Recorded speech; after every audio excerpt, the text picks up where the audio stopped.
Tackling antisocial behaviour is a central part of the Neighbourhood Policing Guarantee, which was launched last year.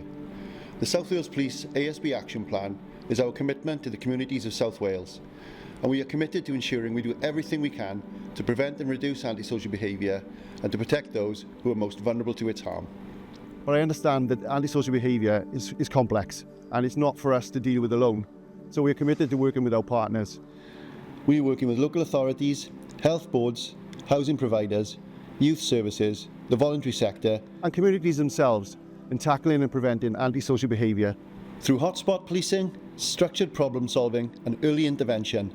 We will continue to combine targeted enforcement and preventative action that addresses the root causes of harm.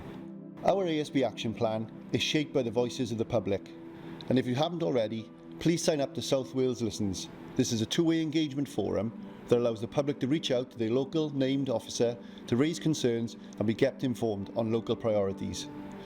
Through South Wales Listens, community engagement, young people's forums and the lived experiences shared by victims, we have built a detailed understanding of the issues people want us to prioritise and the standards of service they rightly expect.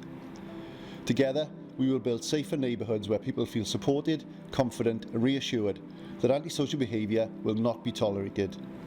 The Neighbourhood Policing Guarantee has seen 70 new neighbourhood policing officers deployed across the force to provide high visibility reassurance to our communities, with a focus on tackling persistent offenders of antisocial behaviour.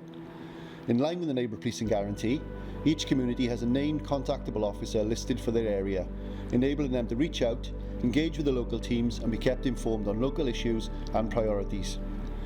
Officers can be reached via the website or via South Wales Listens.